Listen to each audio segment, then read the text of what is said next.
depends. There have been extraterrestrial beings in the past and entities who have claimed to be God. Some of these were or claimed to be masters of wisdom, which is what we would call an Ishwish, or like a Yahweh. But as far as the whole universe goes, I actually grew up as a Christian, but when I did, I also believed in God in the matter of pantheism. Yeah, pantheism. Are you familiar with that? So pantheism is a belief that God is everywhere. Like, you don't necessarily have to go into a church to pray to God. You can do it anywhere, because everybody has a connection to God, if you want to call it that, through their unconscious mind and their higher self. And so when people may get messages, and they may interpret it as being from God. Well, what that actually is they're getting messages from their inner self or higher self, which may be communicating to them. Maybe communicating to them through like innate thought impressions, sort of like surfacing memories from the unconscious mind, etc. And telepathy. Yeah, so some people may interpret impulses from the impulses. That's the word. Impulses from the unconsciousness or from the higher self. A lot of people interpret that as being that they're hearing it from God, right? But there's telepathy too, right? And telepathy is similar but a little bit different. And usually, if you're hearing voices in your head, that's not really a good thing. Unless you're actually with the being themselves sitting right beside you, communicating verbally where you can actually hear them in your head. I don't recommend doing that kind of telepathy otherwise, because it can actually, if you're unaware of the source, it can actually lead to schizophrenia, because some people tend to dissociate their own consciousness with their own selves. And when that happens, then you get this multiple personality disorder. And that usually happens with people who try to channel. So I actually don't recommend, like, there's certain things I just don't recommend in channeling. Or yeah, that's scary. Yeah, exactly. Oh my gosh. Guys, I'm going to refresh this page. Give me a moment. I'm having an issue with questions. Let me just ask you the question. Yeah. This is from Preliminal. Oh, no. I'm sorry. The Heart of the Earth. This is the second part. And where can we read his Bible, meaning your Bible? My Bible? Yeah. You want to learn? Well, you want to read my Bible. That's what the question says. Well, I'll tell you where I started and where I finished up. So, as I mentioned, I grew up as a Christian, just like most people. Oh, and by the way, I have no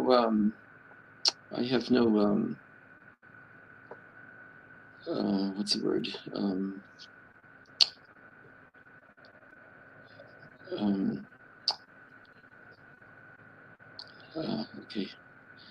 Okay. Oh, here we go. I have no objections to anyone who believes in God. In other words,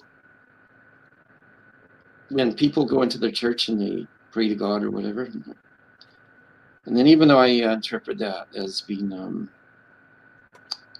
say, you're communicating with your higher self, or you're communicating with the divine through the higher self, to be more accurate.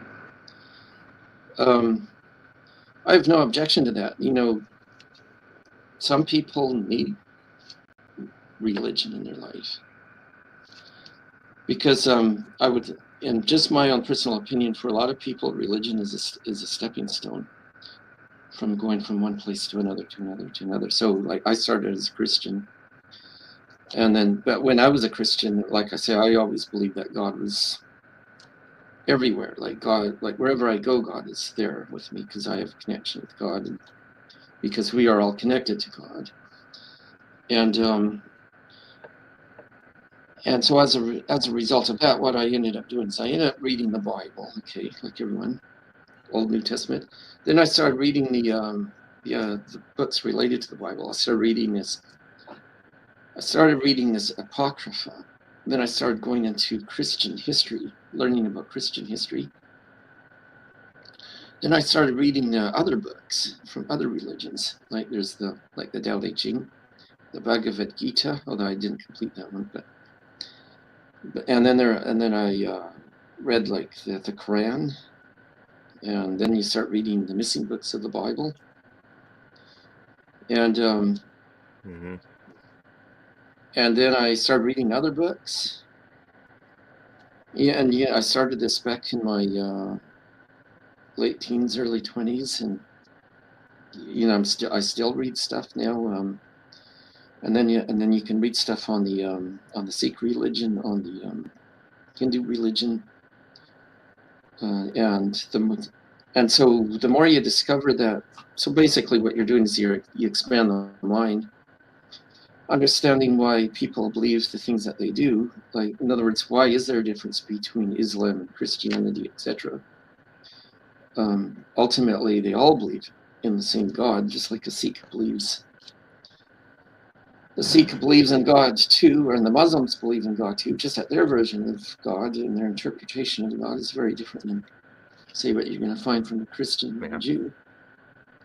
But the reason why religion is so popular is because, well, with us Earth human beings, religion is community as well. And so people don't just go to church to pray to God or listen to the priest or the pastor. People go to church because that's also their community. But in time, it's my understanding that in time that eventually we will evolve in mind. Now that we are learning about human thinking and how we think, and we learn about how the human mind works, thinking about thinking and all that. We learn about independent thinking. So we're not just learning what we're taught in school. We're not just learning what the priest told us. We now have to think about what they're teaching us. And then we now have to think about our thoughts. We eventually evolve into becoming an independent thinker. And then eventually, when we do this, we eventually realize, well, hey, wait a minute here. I can do some of the same stuff that the Sasquatches can do. But I think it's very important that a religion also learn about their history. Like, for example, Christianity actually has a very dark history, especially when it comes to Catholicism. Like when other Christian sects started breaking off from Catholicism, what they would do is they would persecute them, etc. And unalive them, okay? And that's what happened to the Cathars, and it was if I may say so, a 1,000-year genocide. And that's why we have that's why Islam came about, because apparently when Muhammad came on the scene about 500 years later after Christianity started, his mission in life was to stop the onslaught of Christianity from encircling the planet with its Inquisition, etc. And he knew it was all going to happen. And that's an interesting story in itself right there. But Christianity has evolved. Like, we don't go persecuting people because you're not Catholic anymore. We now have there's a really good book I learned in university. It was called The Teachings. Actually, it was called The Evolution and Teachings of Religion and Psychology, or something like that. It goes in about the whole entire evolution of human thought, and eventually we have the Renaissance. And back in the 1800s, people are learning to think independently by then. And especially when we become exposed to other religions. So when the British had control of India, they also had been exposed to the Hindu religion and all of its teachings in it, and it really revolutionized the way people think, and continues to do so in new ways. And so even though we may get new sects and maybe even new religions from it all, and as religions branch out further and further, so Christianity branches out into different sects, so does Islam and even Judaism, and so on. Eventually we'll discover that it all relates to the same source. And there's the unit. I think they call it the Unity Church, or the Unitarian Church. I think the Unitarians go into a lot of that. And so at the time I got into university, I was very much into multiculturalism, and we would visit churches, temples, and mosques, and gompas, and synagogues, and it was a whole group of us from different countries doing this, and it was the best thing that we ever did, because it really showed us it showed everybody in the group just how much we are related to each other, or just how similar we really are to each other, right? And my favorite teachings I think is sort of like from the Gnostics, and different groups have their different ways of teaching, and the best Gnostic groups I know of, like Rosicrucians and Billy Meyer's group, known as Figu. So they have a lot of Gnostic teachings there, and the Rosicrucians have a lot of Gnostic teachings there, and the Science of Mind teaches stuff there, right? But that's an interest. If you want to go into the history of religion and all that, that's a whole different topic in itself. But as of an overall God, well, we're all part of an overall universe, which is part of a creation. And you see, the creation didn't just create itself in 7 days. The creation continues to create itself, and will do so for thousands and thousands, or billions, or whatever more years. As more planets recycle through black holes, and old planets die, new planets, mind me if it's saying the word right, new planets will be formed through black holes and white holes and gases of space, etc., etc. Yeah. Wow. And so on. And so the creation continues to create itself, and that's how it evolves. Yeah, and it's like one big mathematical formula, in that if everybody lives accordingly,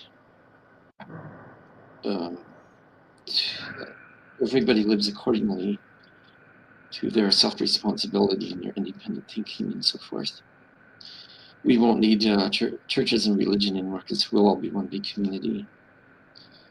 And then at that, we will have achieved world peace, and we'll have realized the connection that everyone has with each other, and it's everyone. It's like there isn't. How do I even explain it? There is no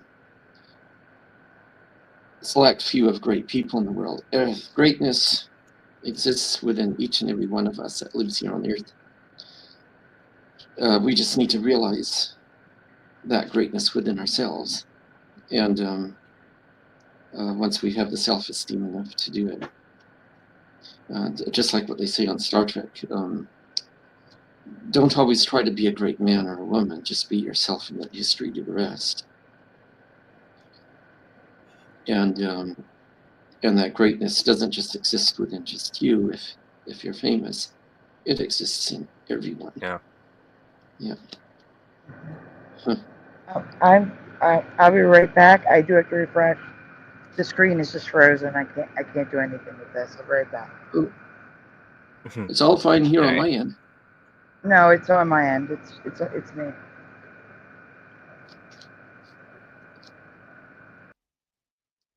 Yeah. So yeah, just in response to that, like you were answering the question about, do you believe in God or a God? Yeah. And, like I'm like you, I grew up Christian, in a Christian home, like from, the time I was born until the time I was like 18, 19 years old. But around 6th grade or whatever, I got switched into, a different church that, turned out to be kind of a cult type of thing. Yeah, And, exactly. and then I started questioning things then.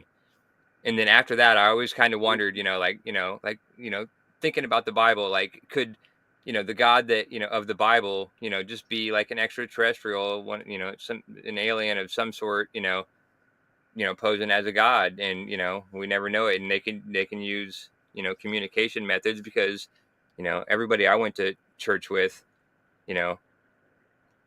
they said God spoke to me, like I heard him, I heard the voice of God, like they heard something, like, I mean, they weren't lying about it. You know what I mean? So Yeah. I find that very interesting. Yeah. Well, I'll tell you that when one of the churches we went to visit was this Pentecostal church, okay? And as you probably know, the Pentecostal are considered to be the most radical in the Christian group. Well, anyway, Less radical? What's that? Did you say less radical or more Oh, radical? more radical. Probably the most radical. Oh yeah, more radical. Yeah, because that's what I thought. When I was going to the cult, I thought of it as Pentecostal. That's what I associated in my kid brain. But it was actually a non-denominational or evangelical is what it actually was. I just didn't know it. But I associated it with Pentecostal. But anyway, go ahead. Okay, and I actually didn't know all of this stuff either. See, the church I grew up in, I'll be honest with you, and that is, I grew up with the Church of England, okay, which is in Canada the Anglican Church, and I think in the U.S. they call it the Episcopal. And you see, the interesting thing about my church was that, interesting thing about my church was that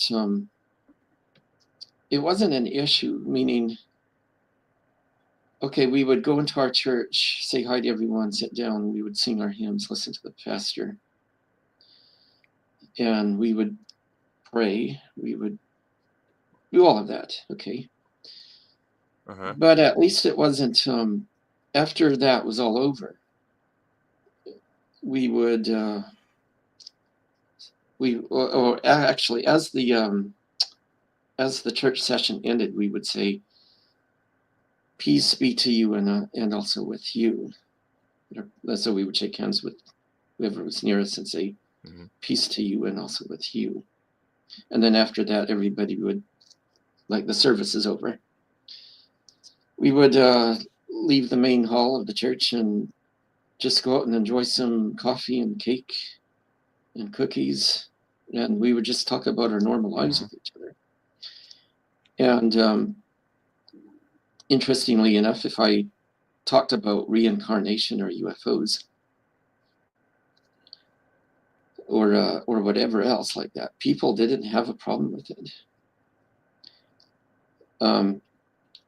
I could, like, if I talk about Edgar Casey, or like there was, in fact, there was a psychic bishop that became very well known in the Anglican religion, and that was, his name was Bishop Pike, and he was actually very psychic and all that, like Edgar Casey.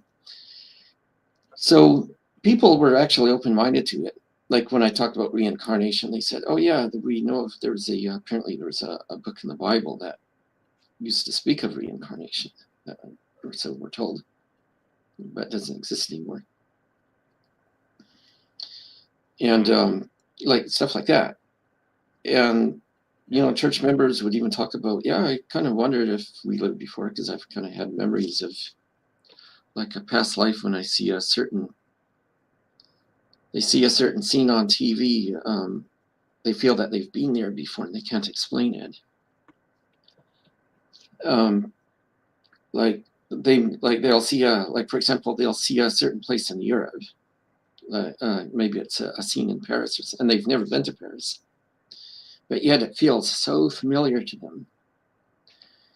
And they say, the only way I can explain that familiarity is if maybe it comes from a reincarnation. And I've experienced that too over the years. Like a deja vu. Yeah, like a deja vu, exactly. But when we went into like a Pentecostal church, it was a completely, totally different mindset. People were waving their hands saying, praise the Lord, and Jesus saves, and become born again. Yeah. And it was and so when I first went in there, they called it a youth night, like young adults and whatnot, just from a college. Youth group. Yeah. Yeah, youth group. And it was our multicultural group that was visiting, and the first thing the pastor said was, how many of you are visiting here for the first time? Of course, we're going to put up our hands. Well, after we put up our hands, he immediately says, okay, I want you all to accept Jesus as your Lord and Savior and repeat after me, etc., etc. And okay, we did that. But at the same time, we also had to kind of point out, we're visiting your church, but we are not asking for you to impose your religious beliefs on us, even though some of us are even already Christian.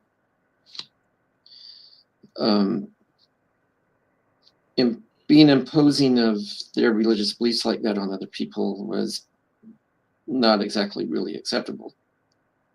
In fact, it actually turned people off of Christianity. Yep. And so I spent about a year with these fundamentalist Christians, and they were mainly, there was three churches. There was Pentecostal, there was Baptist, and there was another one, evangelical. And I just wanted to learn their mindset. And so I sang their hymns, and I spent time in their church, got to know them even. And their mindset was just so different than what I grew up with. Like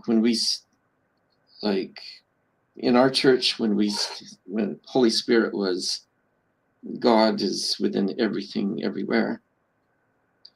And then Father the God as well. That's just the main God, the consciousness of the universe, or whatever you want to interpret him as. And then Jesus was always the Son of God. And so in fact, in my church, Jesus wasn't worshipped as God. Jesus was just a representative, somebody who was speaking for God. And so therefore he's there to speak great knowledge. And that knowledge was written in the New Testament according to the understanding, I would say, his apostles and so on. Whether they be right or wrong. Excuse me. All right. And so, yeah, and so I said, well, you know, if the Bible is clear cut as you guys are claiming it to be, then why are we having these different denominations and these different Christian types of churches? Exactly. Yeah, exactly. For Presbyterian, and even you guys have 3 different denominations of churches. Yeah. And some of them won't even admit it. Some of it will say, well, Pentecostal is a non-denominational church. And I would say, no, I would say to them, BS. Because if you're They say Pentecostal is a non-denominational? Is that what you said? Yeah, somebody in the Pentecostal church tried to tell me that. Right? Because And that's then funny, because like the three that you mentioned was Pentecostal, evangelical, and the Baptist actually. Yeah, and the the Baptist. Baptist. Yeah, all right, Yeah. yeah. So yeah, the two of those are the worst. No offense to any religion or Yeah, whatever. no You know, the offense. Baptists seem pretty normal. Like I like the Baptist church, Yeah. but the evangelicals and the Pentecostals seem, you know, a little out there. Yeah, exactly. There were like so That's much my out opinion. there. It wasn't Christianity anymore. It was almost like they took the Christianity that I knew and they made it into a sectarian cult. Yeah. And because they got so much over into it. And so the reason why I found out about it is because in the university, turns out these guys had what was called the Campus Crusade for Christ. And to my amazement, they even had their own rock star players. And so they would play this, they would jam on their electric guitar like rock stars do, except they would start yelling out, they would start yelling out, Jesus saves, da-na-na-na-na-na-na, Jesus saves, like that. And so it'd be almost like heavy metal, Christian heavy metal stuff, right? And yeah, and I was just really surprised to see that. And so there was another fundamental Christian church, but they were more sectarian in a different way, though. That would be like actually three more, and that would be that was the Adventists, and then there was the Jehovah's Witnesses. I was taught being in the cult that I was in, it said that the Adventists, Seventh-day Adventists was a cult themselves. Like that's what I was told, you know, being in the cult, because they didn't like competition apparently. Oh yeah. Sorry. In fact, the Adventists will go around saying that the Catholics are of the devil, and not only that, but even have been known to go around saying that other churches are of the devil. And then there was the Jehovah's Witnesses, and then there was another those two, and the Mormons. Yeah, and the Mormons was the third The one. Latter-day Saints. Yeah. And what I found out about the Mormons was quite interesting. Supposedly, the original guy who founded that, I'm just trying to remember his name now. Brigham Young. Anyway, what's that? Brigham Young. Oh yeah, that guy supposedly was the original founder of the Mormons, as opposed to the other guy that they claim he was. Oh, Joseph Smith. Yeah, Joseph Smith. If I'm remembering history correct, and so the guy that you mentioned, his name was Brigham Young. Yeah, Brigham Young. So his first name was what again? Bring them to pronounce it. Brigham. Brigham. B-R-I-G-A-M. Brigham. Okay, Brigham. Yeah, Brigham. Wait, doesn't okay. it have an H in it? B-R-I-G-H-A-M? Yeah. Maybe. Yeah, maybe. I don't know. Well, look at this. You know, there's a college named after him, so we can, you know, look Brigham Young University up real easy. So he was supposedly the one that received the original gold tablets, and then supposedly it wasn't, or so some people claim anyway, and so it wasn't Joseph Smith. Right. And what happened was that Joseph Smith took it and made it into religion, and it actually wasn't supposed to be like that at all. What it was is that some extraterrestrial group was just trying to reveal the fact that there was a group that came to North America. They came to North America. It was a group of Israelis and Egyptians actually that came to North America 300 years after the Christ, and they actually had settled in Illinois. They lived there for about 500 years until the natives eventually ended up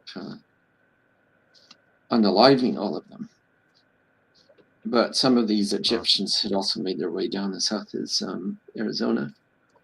So it wasn't actually supposed to be a religion at all. It was actually supposed to be more like a history, sort of like history books. And then for whatever reason, Joseph Smith made it into a church. So that's why. So I've heard about that. So that might be the version that you heard too, right? That's interesting. Like I never heard. Yeah, I never heard anything about like anything like that about him coming from somebody that was here in like 300 BC. Yeah, 300 AD actually. But yeah, no. Yeah. Or AD. I mean, yeah. Sorry, AD. Yeah. Yeah, and so anyway, they actually found these artifacts in Illinois, where the supposed European group actually existed, and then supposedly more artifacts were supposedly found in Arizona too.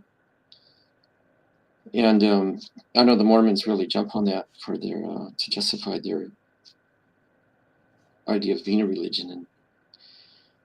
But yeah, my that's amazing. Like, are you telling me have to be a religion for it? What's that? Are you telling me that they found artifacts from 300 AD in Illinois, in America? Oh yeah, they actually did, and they were actually written in 3 different languages, if I remember correctly.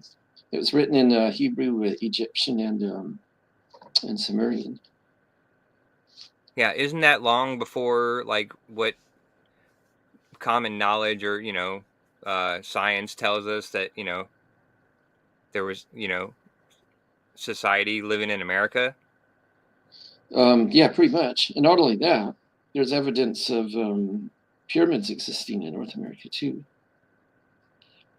and pyramids that, or at least pyramids that once existed.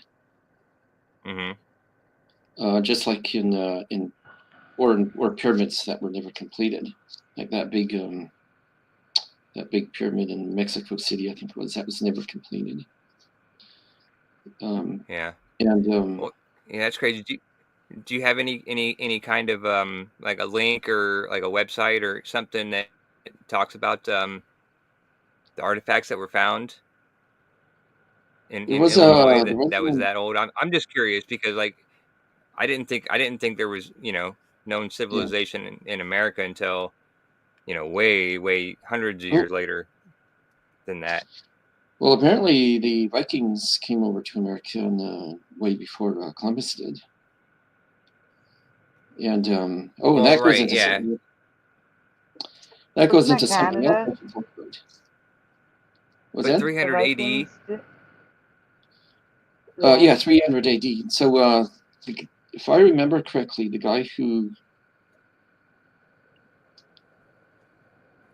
I'm just trying to remember the name of the guy who talked about the artifacts found in Illinois. His name was his name was like Randall something. Was it Randall or something like that? I don't know. I mean, I'll look it up and find out. It's been a long time. Yeah, I can see if they're in Canada, they could come down. They could come down to Illinois or Ohio or somewhere close. But yeah, I just never heard of any American or anything that old found on American soil.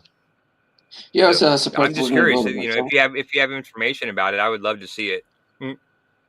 Yeah, his name was I think his name was I don't remember his name. I seem to remember like Randall was in his name or something like that. But there was an archaeologist that investigated this back in 2001, 2002, around there. And he was actually featured on Coast to Coast on our mail because he managed to come across some of the artifacts that were unfortunately auctioned off and sold in people's private collections. And one of the artifacts actually had the real that was found actually had the real face of the real genuine face of Jesus, as opposed to the later impressions. But it was that's a story in itself. But you kind of reminded me of something else I wanted to talk about, and that was in regards to the Sasquatches. That apparently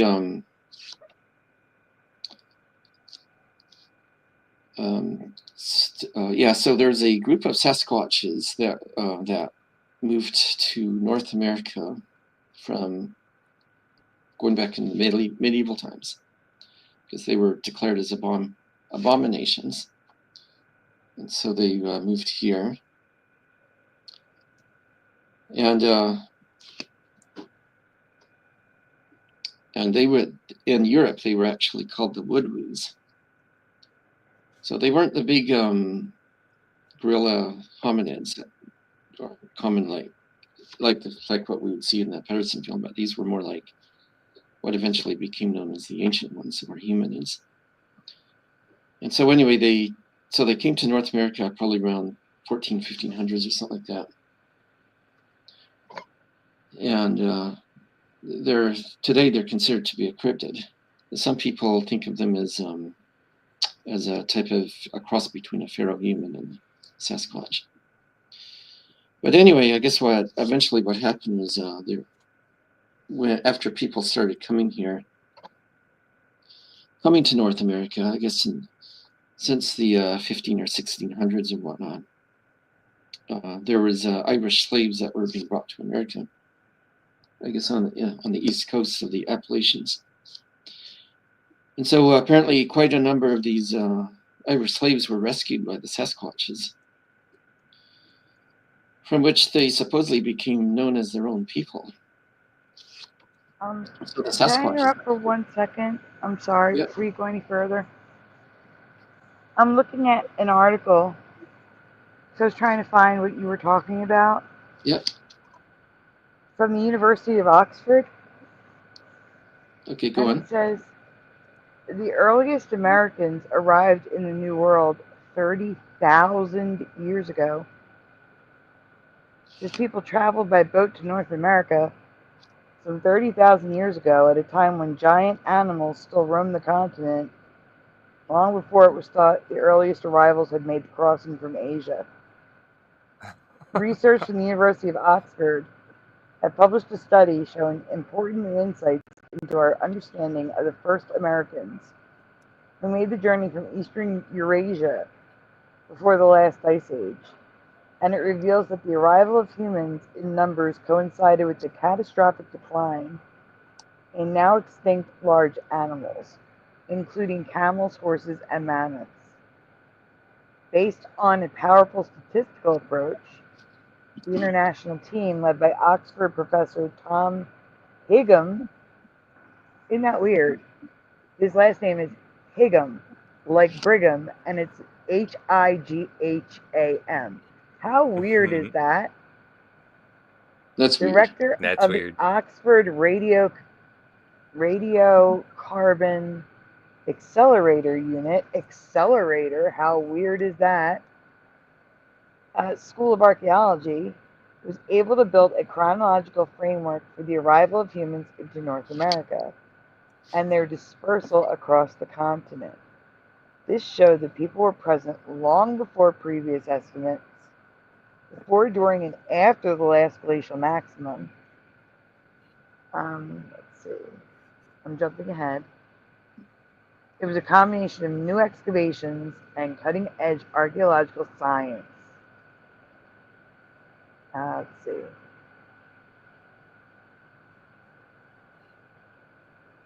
Anyway, it's a long article. I'm just going to drop this link in the chat if you guys are interested. No problem. In reading it, because this is the most bizarre thing I've ever seen about the history of America. Yeah. And it's coming from Oxford University, which makes it weirder altogether. Oxford in England? Yeah. I'm dropping it in the private chat as well. Well. So shall I continue? Yes. Okay, so I'm going to turn my camera off just so I can lean back a bit. But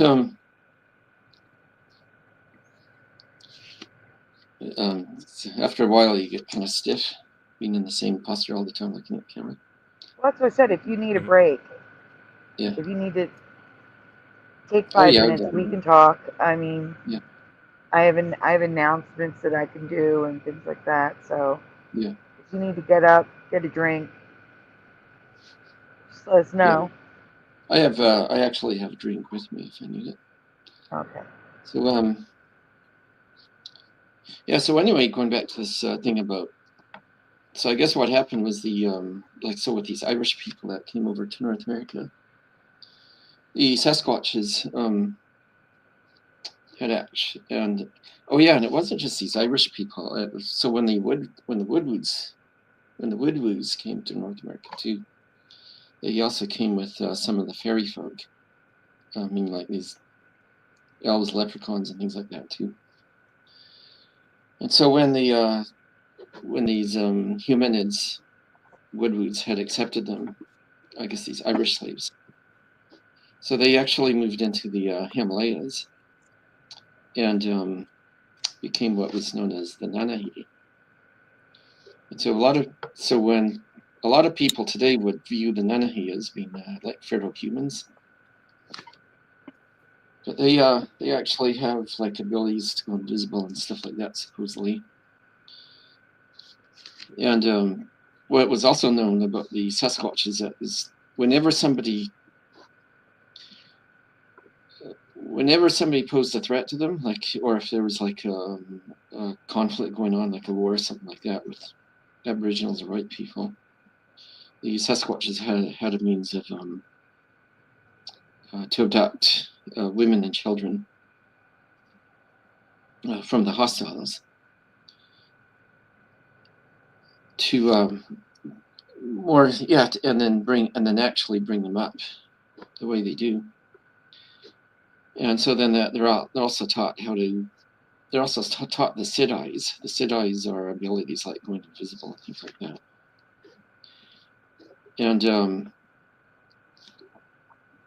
And so apparently these Nanahi have quite a number of them have existed living there up in the Himalayan mountains for quite a number of years, and I suspect they also know how to go between dimensions, because when I was talking to my original mentor, Stan Johnson, when he was in his Sasquatch humans, took him into another dimension. He actually came across what looked very similar to the Disney and he had met people in there. You just got muffled.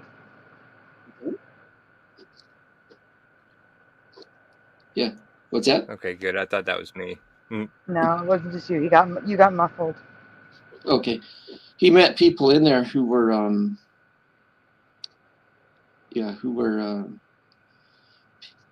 people who left, who were actually living there.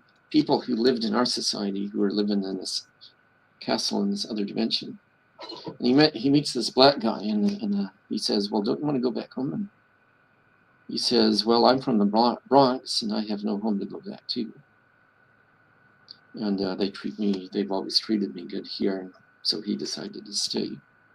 So there is actual people that live in these, from here, that willingly choose to live in this other dimension. And so Stan Johnson actually was able to travel back and forth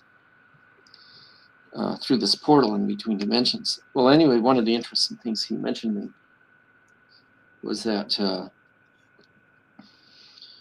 he basically said if you're going through a portal, however, you don't want to try not to wear anything metal, like anything magnetic, and don't wear anything electrical, because if you take anything electrical or magnetic through a portal, it can cause you problems. I guess specifically because they'll start emanating a type of radiation. So when I thought about that for a bit, I thought, that kind of sounds like that kind of sounds very similar to an MRI. Like you wouldn't want to put anything electrical like a cell phone into an MRI because it would emanate or airport security. Like what's that? Airport security, same way that you got to take everything metal off. Yeah, it's sort of similar to that. Yeah, but that like when you go into an MRI, definitely. Yeah. And well, the airport security I think is a little bit different because I don't know if it's electromagnetic. So that apparently these portals are like matter and antimatter, meaning like, well, we would call it dark and light matter. and which exists the same way as an auric field. And apparently, if we learn how to focus our auric field just through our visual eyes, we can actually ourselves learn how to go invisible, just like a Sasquatch.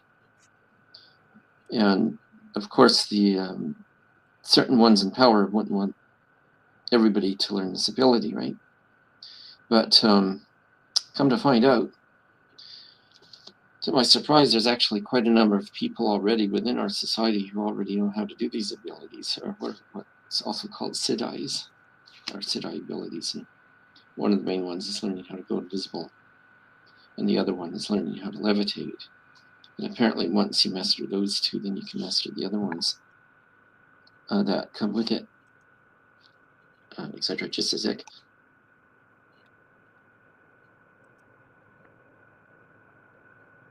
Yeah, that actually come with those two. So there's people out there who can actually not just go invisible, but they can learn advanced remote viewing to the point where it's like learning how to drive a car blindfolded. They don't need their eyes anymore because they can see it just as clearly. Yeah. That would be awesome. Yeah, and there's people that actually do that. So I would love that. well, there's a woman that her name was Dahlia, I think. She actually teaches blind people how to drive, and she's so good at it that you can she'll blindfold herself, and you could hold out flashcards of different patterns and she'll get it each time. But supposedly she can also, if I understand her correctly, if I was to talk to her on the telephone, she'll be able to describe to me what I'm wearing, what kind of room I'm in, what colored curtains I have on the bedroom, shelves, Wow. the color of the beds, everything. And so I actually call that astral remote viewing, and you can master this technique too, apparently, through the focusing of the auric field and going into consciousness. What about people who don't have the ability to visualize? Like they said, I think they said a quarter of the population, or something like that, like a low number, 25% or less. Yeah. When they close their eyes, they can't visualize anything. It's just black. Yeah, I've heard that too, eh? Yeah. Like, I've never had that problem, but I would imagine that maybe people who can visualize, maybe we've developed it over a series of different personalities in past lives, right? And so maybe they just need to develop it. I have no idea. And then if they were to practice these meditations, would they then learn how to visualize, right? That's the one thing I would like to ask this girl, Dahlia, I think her name is. And that's a very good question. But anyway, so so 10 years after I met my benefactor, I met this 16-year-old kid who could do this miraculous visualization or remote viewing. Like this guy, not only that, this guy could do it with his eyes open. And so what would happen is he would sit in a room, go into a bit of meditation. He would describe what he's seen, and what would happen is he would see the entire room go dark. And after that, he would visualize like a door in front of him, write the place and the date on the door, and then he would walk through it. And then he could see everything as clear as day to whatever that destination is. And so one of the things I did is I sent him to the house where I used to live, to my bedroom. He was able to describe everything exactly. In fact, not only was he able to describe the bed and the dresser and the clothes hanging in the closet, he was able to describe things I had forgotten about, like the TV the old black and white TV sitting on the chest of drawers and things like that. And I'm like, yeah, I forgot about that. Yeah, you reminded me. And, you know, even the colors of the carpet and the curtains and everything he could get. And he was even able to draw out a map of the house where I lived. So anyway, so at that point, I didn't really know what Monica was all about, my benefactor. So I sent him back in time to for him to find her and see what happens. Anyway, when he did this, it was like Monica was waiting for him. And after he got there to his point of destination, she explained to him to explain to me what she was all about. And that she was this like extraterrestrial goddess of Astarte and stuff like that. Meaning that that's who she was in this past life. And yeah, she knew me in this past life when she was known as Astarte and all this other stuff. And so I was quite astounded to hear that. And so I decided to also put him to the test. And I said, well, if you're seeing me in my grade school classroom, can you go up and down the aisles and name the first and last names of the kids who were in my class that year? And he did it exactly. So he would suddenly start naming them off, like Joe Brand, Leon Jordan, Michelle Bouchard. So he was getting them all correct. Every name there, including the name of the teacher. So I went, yeah, I got him to name the teacher too, and he named it. And so then I'm thinking at this point, yeah, with that kind of remote ability, that's just phenomenal. And after that, I got him to tell him more about Monica, and so he was observing me for the whole day there. And there was a part of that day that I had totally forgotten about, sort of like erased from my memory, which is the lunch hour.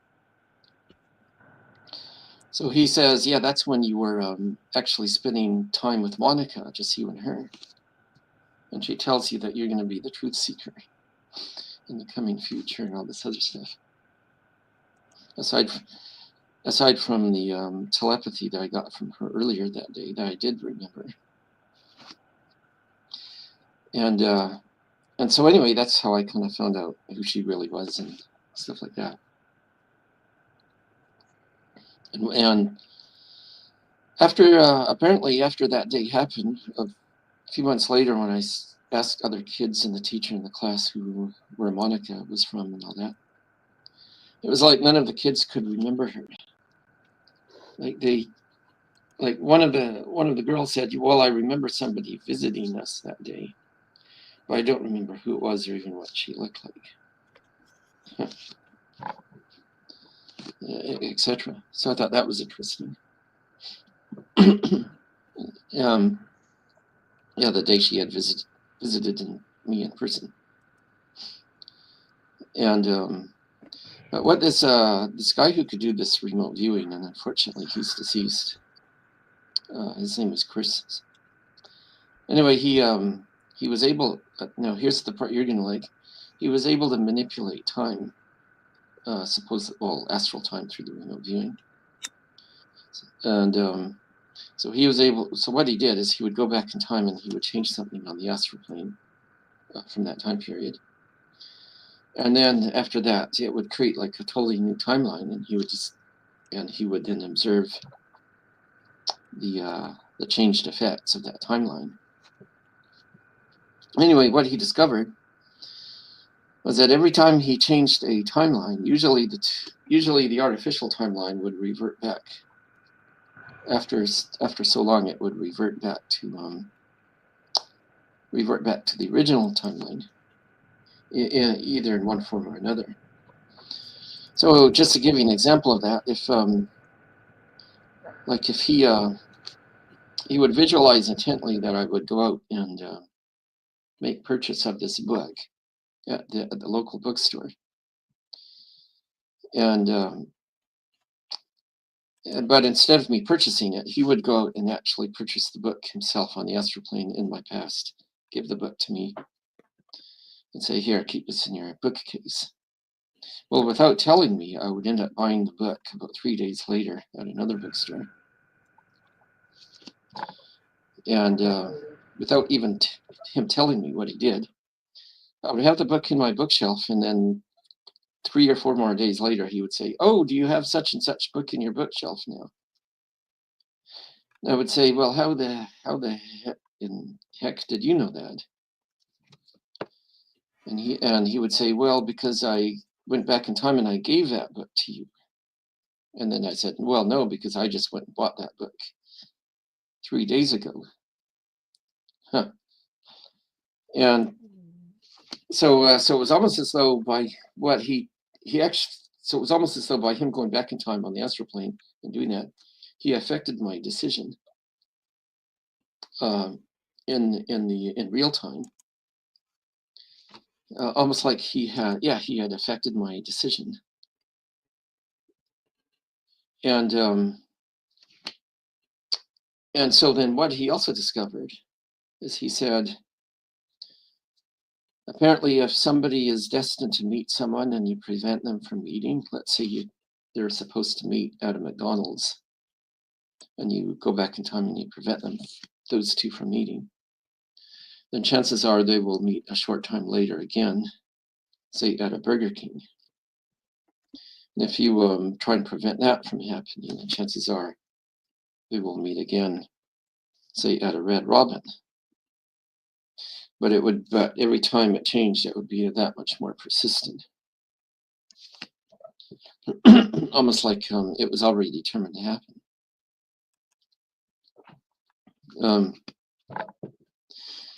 And so I was thinking about that just recently, because with Dave Scott. So I don't know how much you know about Dave Scott or not, about the town where he lives. Are you still with me? I'm sorry, I didn't realize I was muted. I said no, I don't. I'm not familiar. Okay, so Dave Scott lives in a small little town called 100 Mile or whatnot. And anyway, I used to, back when I was a kid, I totally had a crush and was totally in love with this girl who in a later time, unfortunately, she went her separate ways. And unfortunately, I kind of had forced that issue. And she eventually married, and she moved to 100 Mile House. And to make a long story short, because I was. Wait a minute. I'm sorry. I just realized you're talking about Dave from SOR. Yeah, Okay, Dave from SOR. so confused for a minute. Okay, but no, I don't know much about his background. So yes, continue. Sorry. So anyway, so he lives up in 100 Mile House too. And so anyway, I had unfortunately kind of forced this girl away from me because I had there was a lot of imposed anxiety. Yeah, a lot of anxiety imposed on me around her, because there was a couple of family members that didn't want me to have a girlfriend or even be around her, right, back when I was a kid. But anyway, about 3 years ago, I kept having all these dreams about her, and I thought, well, what's the significance of that? And I kept seeing her in her town of 100 Mile House, and so then, and I couldn't understand why these dreams were kept persisting and persisting and persisting, and why now and why her. And so this is like back in 2002 or 2003 there, I think, or 2001. And so anyway, when I eventually found Dave Scott and Tim, and they were both living in that same town, and then it occurred to me, holy shoot, these guys are, Dave Scott and Tim, they're like alternate timeline friends. I feel like I've known them from an alternate timeline, almost like a really weird deja vu. And maybe at some point in the past, I was supposed to marry this girl, who knows? And then I went and said, well, if I had married the girl, I would have started a McDonald's in that town, in Dave's town, a while ago. And I, and would have just the start of McDonald's, and who knows what done what. Maybe I would have been an owner of it or whatever, right? Mm-hmm. Well, anyway, within about 6 to 8 months after finding Dave and after mentioning something about that on the air, just kind of jokingly, somebody decides to start a McDonald's in his town. I kid you not. Like within about 6. And so I'm thinking, yeah. What's the coincidence of that? In other words, so have I? So maybe I've kind of affected this timeline by visualizing a second timeline, and so in the second timeline, I visualized that these abusive people that were abusive towards me as a kid, that I gone back in the astral and dealt with them, and then all of a sudden it changes the future, and then gradually everything. And then I see this other timeline in the astral, like almost a parallel present timeline. And then this timeline, I see a McDonald's, a Wendy's, and a Taco Bell in Davestown. And as a result of it, and then I kind of mentioned this to Dave and Tim, and now it turns out all 3 restaurants are being built there. Huh. And so I'm kind of thinking, yeah, what's the chances of that, eh? Huh. Yeah, that is kind of crazy that they're just all being built at the same time. Yeah, all at the same time. And I would visualize meeting this girl again, because I was never able to talk to her when I was a kid or when I was a teenager.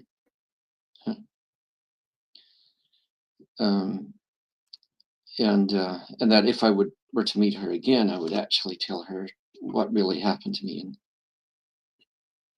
and why I had avoided her the way she did, and so on. Yeah, so that's so we got a question here. Oh no, I'm just putting up the messages that were on in the chat. Yeah, no problem. They're not questions. So apparently, going back to this Nanahi group, so one of the conversations I had with the Sasquatches was about them abducting women and children. And the Sasquatches would telepath or through thought impressions. They would say, well, we were rescuing them from their abusers. So they're rescuing these women and children from their abusive partners, husbands, fathers, etc. And this apparently was the case going back even with native peoples from even a few hundred years ago.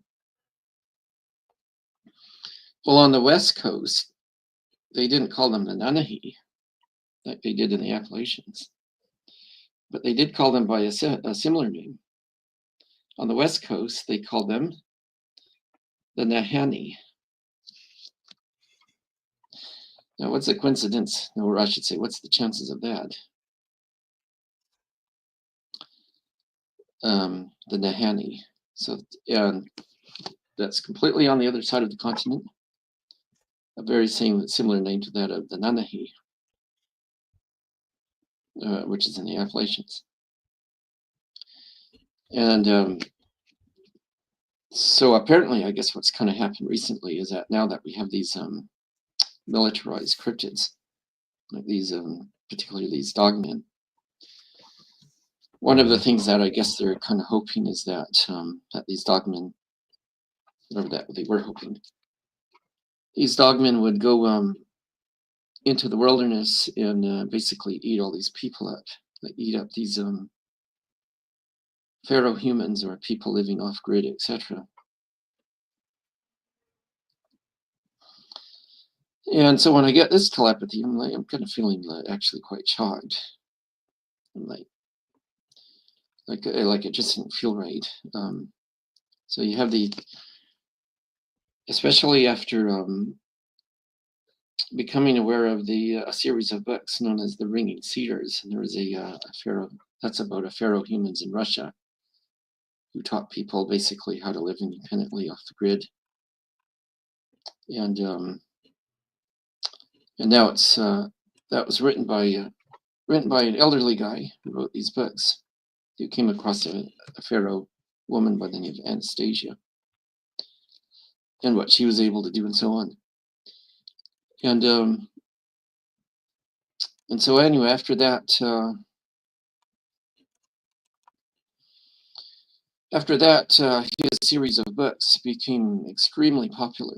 About here, this pharaoh human in Russia who's teaching, or who had actually started up an entirely new community of people that and movement that's spreading around the world, known commonly now, I guess, as the Ken settlements, and teaching them independent free education and things like that. And now that this is becoming really popular, all of a sudden you got these dogmen who are being sent into the wilderness to eat these pharaoh humans up, like, yeah, militarized dogmen, and probably also to eat up homeless people and so on. Well, anyway, as it turns out, these Sasquatches, they basically, from my understanding, is that they are now, as these dogmen are living out there in the wilderness, and they're multiplying very quickly, that the Sasquatches are now collecting some of the pups and bringing up these dogmen, raising these dogmen from pups up. Since these militarized dogmen were also a threat to them, as a threat to the Sasquatches as well, and so apparently that's currently what's happening now. But as these wild dogmen multiply, I think we're going to see more and more and more and more and more of them as time goes on. Like more sightings of them, to the point where they're going to start coming into cities late at night. Maybe in the next few years, I don't know.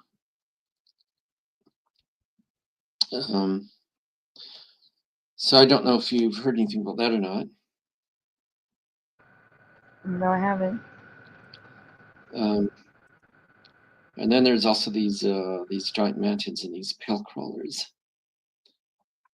And that's, if everyone talk about missing 411, that's a really weird one in itself. Yes. And so I guess I should probably try and finish up with that one, unless. There are a couple more questions too. Oh yeah, what's that? I'm going back to them. 1 second. Okay. So Preliminal asks, what were the 2 preserved beings in gold tombs from the 2004 Iraq video? Was that Gilgamesh and another ancient giant, as many claimed? Oh, now that's interesting. So what was the 2 beings from where? What were the 2 beings preserved? Wait, what were the 2 preserved beings in gold tombs from the 2004 Iraq video? Oh. Was that Gilgamesh and another ancient giant, as many claimed? No. I don't know what giants those are. I know there's a group of red-haired giants out there, referred to as Nephilim. But they're like barbarian humans, from what I've heard. I've never seen one myself, but in Canada here they are actually called Nakani. And they're also known in Peru. They're in Peru. They're probably most common there. That's probably where they're coming in from. But they've been seen every once in a while. They've been seen here, and I think they're also being militarized as well. But yeah, they're like these giant red-haired giants, and maybe that's where the military have acquired some of them, if they were already entombed. In suspended animation found in stasis chambers in Iraq, or actually in Afghanistan, right? Is that where it was? Afghanistan? Iraq. Oh, it was in Iraq, yeah. That's probably where it was. Yeah, they would either be, maybe they're the red-haired giants, or maybe they're the ancient, Lyrians, because they were giants. There was also a time in our history when we also had giant cyclops. Back during ancient civilizations, when giants were especially used in combat, in armies and things like that. So even back then. Yeah. Yeah, go on.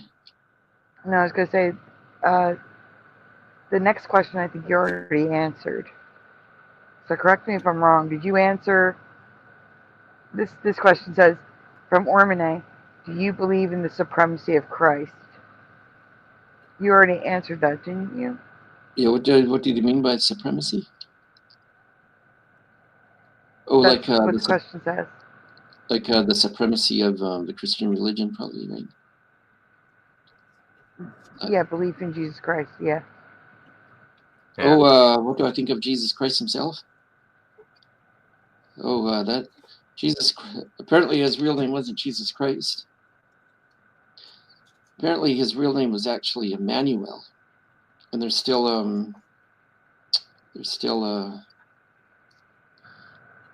a group of Christians and Jews that still hold that mosaic. So yeah, we sang O Come Emmanuel.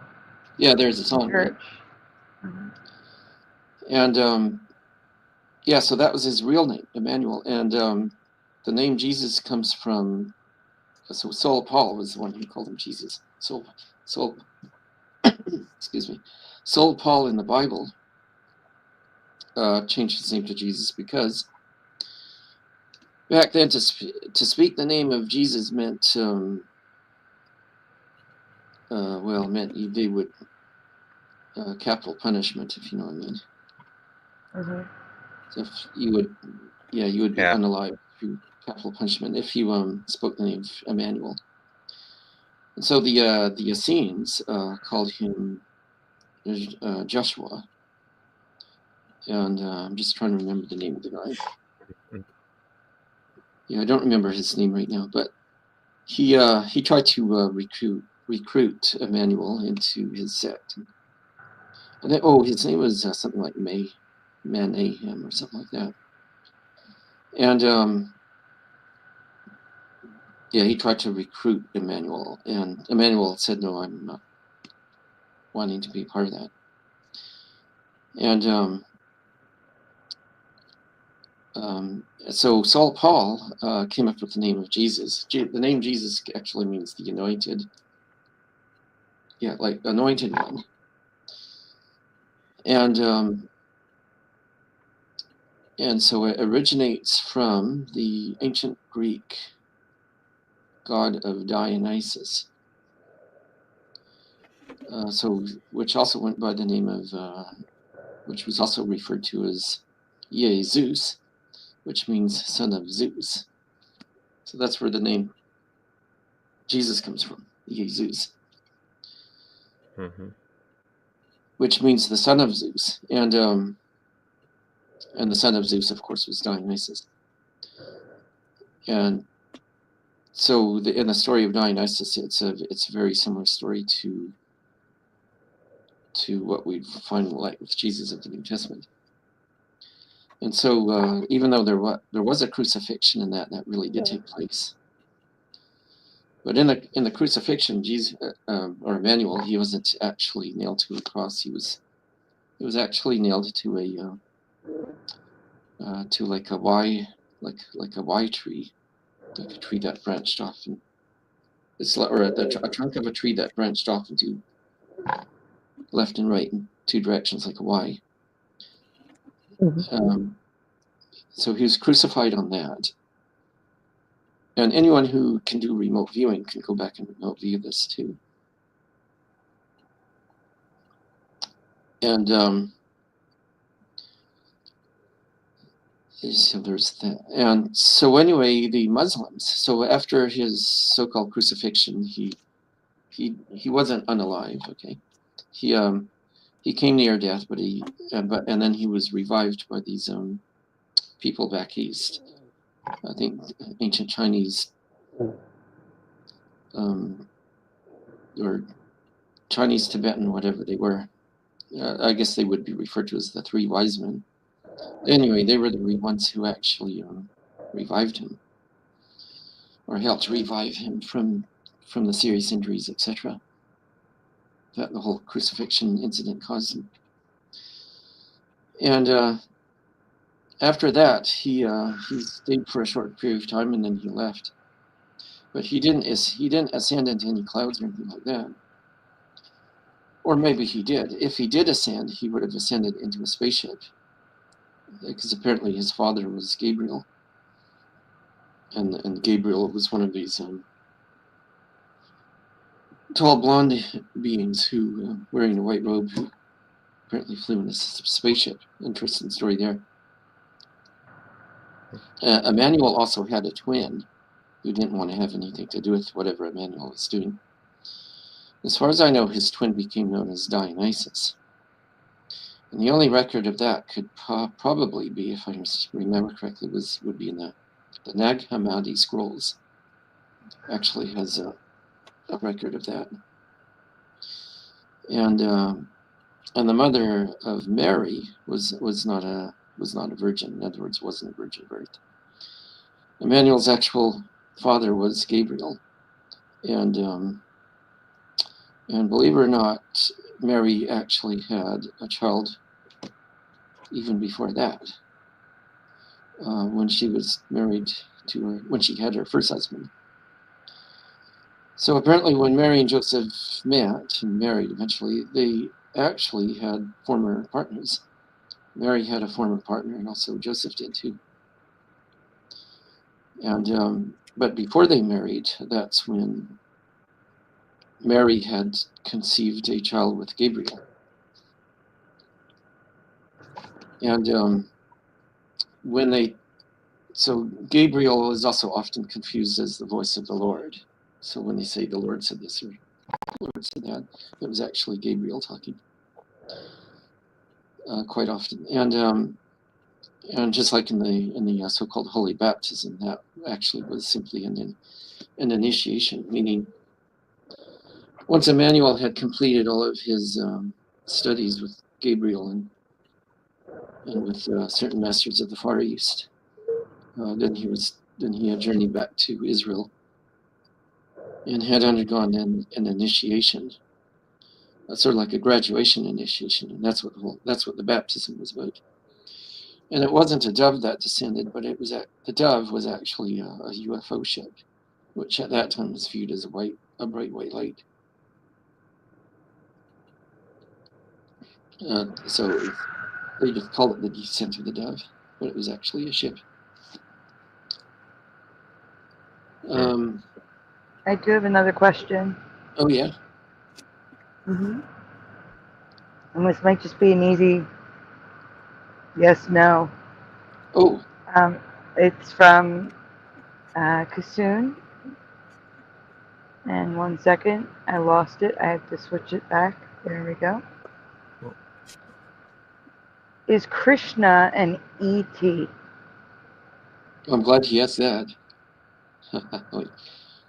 Krishna was one of the ancient Lemurians from, and there still exists there today, right? Krishna is from a group of blue people who exist underneath the Himalayan mountains, and they are called. This race of blue people. They're actually descendants of ancient Lemuria, the real descendants of ancient Lemuria, not the ones underneath Mount Shasta, but the ones who live in Agartha and who live under Tibet. They live under Tibet, India, and part of China. They're called, this race of blue people, they're called the sons of the sun. Anyway, at some point they've actually come in contact with time travelers from the future.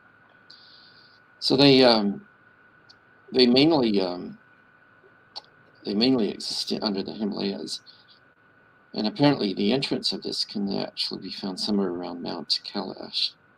So Mount Kailash Mount Kalash was apparently an ancient temple, like sort of like an ancient giant temple at one time, and then now it just kind of like forms, looks more like a mountain now, I guess. But and so there's an entrance somewhere around there, and they can, like a secret entrance, it's hidden, and so every so often, sometimes these blue people will actually come to the surface and come and visit people in Tibet and well, mainly in India now. So like I say, they're known as the Sons of the Sun, and they are also in contact with people from the future. Well, anyway, come to find out, they still have some of their, they do still have some of their ancient advanced technology, not as much as what they used to, from what I've been told. And they, they're not very many in number, but come to find out, they also have a place underneath the Appalachian Mountains. I guess a smaller community there, if I got that right. And the entrance to that place, a good place where you can actually meet them, is a place called Mammoth Caves. So apparently there's a secret entrance somewhere in Mammoth Caves that can take you down into this underground there, and you can actually see this other colony of blue people, or the Sons of the Sun. And they're also in contact with time travelers from the future there too, and also in contact with the green people, meaning that sort of like the lizard, the benefactor lizard humans. Some of them down there too. And so there's actually people that have wrote about this, and interestingly enough, there was one of those individuals from down there apparently at some point in the 1800s, I think it was, came to the surface and had actually had kids with a regular woman not too far from there, and to this day that family became known as the blue people of the Himalayas.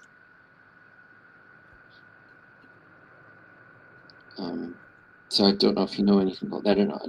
So there's actual bluish white Caucasian people from that family who still maintain some of the bluish hue.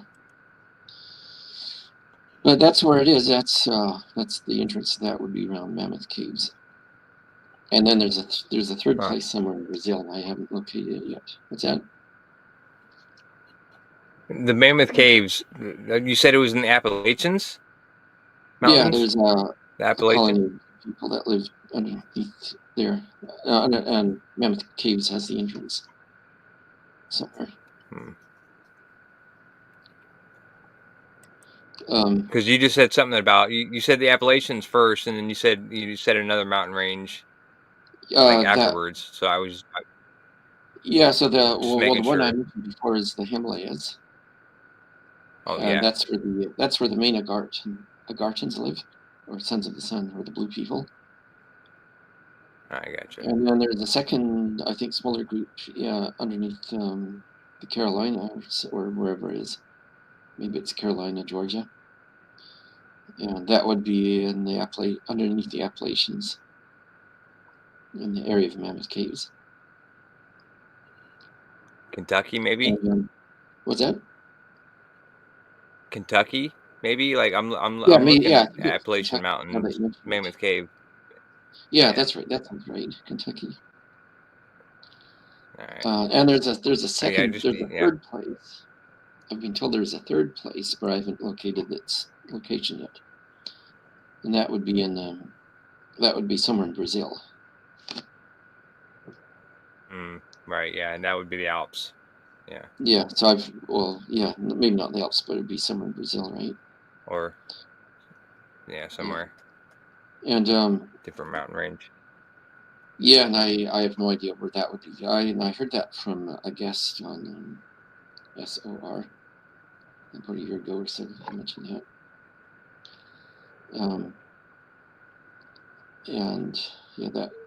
And he also said that these blue people generally stick together, and like they're very like they don't let anyone unless you're a special guest, they don't let anyone accept themselves down there. Like they really keep close to themselves. But they are actually a blue race of people, just like what we see with Krishna and Brahman and other. Yeah. And the UFOs that they would fly were actually called Vimanas at the time, and Demonos. Vimanas. Oh. So that Vimanas is what they call their UFO ships. Mm-hmm. And if you've heard of that, right? I've never heard of that. No. Oh, you've never heard of the Vimanas? Huh, okay. No. Anyway, there's yeah, it's in the Vimanas is written about in the ancient Hindu texts, like was it Bhagavad Gita, and other ones, and the Epic of Ramayana, and so on. And they have origins that go to other worlds. Yeah, so there's those ones, and there've also been Nagas who have tried to kind of imitate them too. They would actually take on that blue color, even though they would be these many armed gods and so forth. And when as far as the Nagas go, there's a place in India, I guess on the eastern border, called Nagaland, where supposed people who have been descendants of the Nagas, it's like Naga human descendants, still live there. And supposedly they have Nagas who still live underground there too, underneath India. Huh. Yeah. Yeah, whether or not they doubt actually, yeah, whether or not they actually interact with the sons of the sun, the blue people, I have no idea. I would have to say maybe probably on rare occasions. Maybe, probably. That sounds about right. Rare occasion. Yeah. Yeah. Definitely. And there's a couple other. There was one other thing I was going to mention. Okay, so I mentioned all of that, and I think I almost got it all. The only other thing that really kind of puzzles me, and I'm pretty sure this is related to these giant mantids that live in the woods. So these giant mantids that live. So how long did you want to go on for, by the way? Because now that we're coming up to 5 o'clock. I know. Yeah, I'm I was thinking. kind of wondering. Yeah, I know Josh has to go to sleep, and we do have the subscriber special tomorrow. Yeah. So, I mean tonight. Yeah, tonight. Josh, are you okay to go for like another half hour? Oh, If you're yeah, not, I can do a it's half okay. hour. I Okay. need like a 2-minute break at some point to run upstairs, but other than that, yeah, I'm good. Oh, you're welcome to go take that break. You're fine. Yeah, all right. Yeah. I will. Yeah. All right, so guys, if you have any more questions, this would be the time to throw the questions in the Q&A. And we are raising money for the apps are all expiring. We do have, thankfully, we have Streamyard and Flickr paid for, but everything else expires all at the same time. They're all expiring. And medicine's like a 911 situation. We're raising money for medicine too. And so if you can help, we appreciate it. If you can't, we understand. Also, please take a moment. If you are not subscribed, please subscribe. Also, if you can, please hit like on the stream. We do appreciate it. And we're going to continue for the other the half-hour wrap-up. See, Yeah. not Ormine. I'm looking at the chat. I do that all the time. Ormine has been live in the chat. He's been talking a lot. My So. brain speaks out what I see. So I saw Ormine instead of Ormine. Yeah, me too. Anyway, Yeah. as I was saying, James will wrap up over the next half hour, and I'll keep an eye out for questions. So please continue, James. Okay, so something I kind of want to talk about that was David Pilates has these missing persons cases, right? But they involve, what happens is that, and it usually involves women. So what happens is that these women go on these camping trips, maybe with their buddies or something like that, and then all of a sudden, just out of the blue, they'll suddenly undress all of their clothes and run off into the woods. And usually when this happens, their friends will be quite surprised, and they're like, "Hey, what are you doing? Like, what the heck, right?" So, and then the girl she doesn't say anything. She just undresses all of her clothes and runs off into the woods, and then they go running after her, calling out her name. And they don't hear back from her. She just continues running and disappears. And then after that, when daylight comes, they go back into the woods and they're calling out to her, and absolutely nothing. And this has happened in different places. Like it's happened on the East Coast, it's happened around Crater Lake and so on.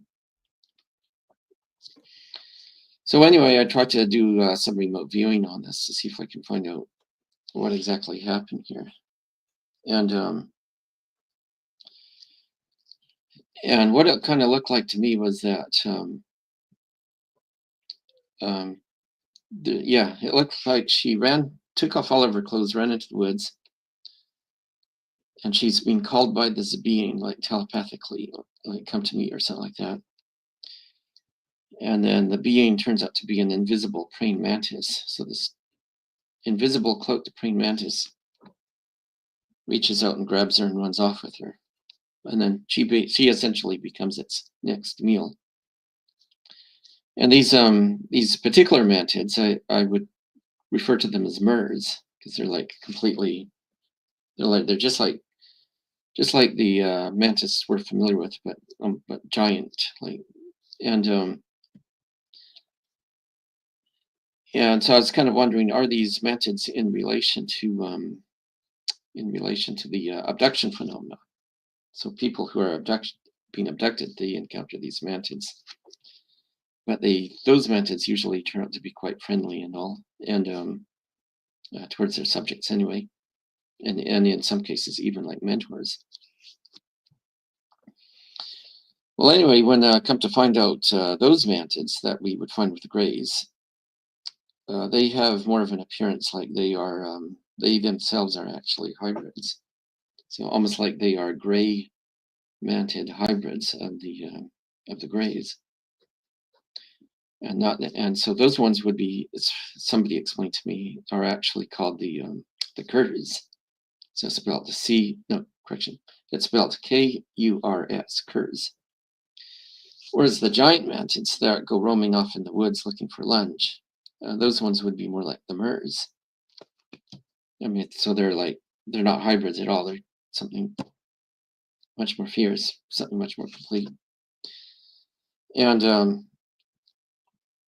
so in most of those cases, that's kind of what it looked like to me. So that all of a sudden, these girls, they feel a sense of that they need to take off their clothes and feel the freedom, jump in the wind, run in the wind, and then they run off into the woods, and then something snatches them up so quickly out in the woods that they don't even have time to scream, because they're essentially paralyzed by this thing, and this mantid or whatever it is consumes them completely, leaving no trace behind. And so in every case where a woman has run off in the woods, stripped down and run off in the woods, and there's been a search for her, absolutely no trace of them have been left behind. like not even a single jawbone or finger, whatever it is. And so I kind of brought this up with other remote viewers too, to see if they can kind of check on it. But I eventually found this one incident where these two guys were camping out in the woods. Actually, David PARODIES is the one who found it. And according to this story that he was reading out there to his audience, and they're just kind of hanging out around this campfire. His friend suddenly decides to undress, suddenly, unexpectedly, and run off into the woods. But fortunately, his buddy reached out and grabbed him and stopped him from going into the trees. And his buddy is yelling out, "What the hell are you doing?" And his friend says, "I need to get to the master. The master is calling me." Huh. Yeah, almost like his friend was in a trance. And he wouldn't let his friend go into the woods no matter what. And eventually his friend came to and basically said, "Oh man, what just happened?" And then he looks down and he finds himself completely naked and he doesn't understand why. Almost like he completely came out of a trance. But one of the other things that seem to be happening a lot is these so-called pill crawlers. So these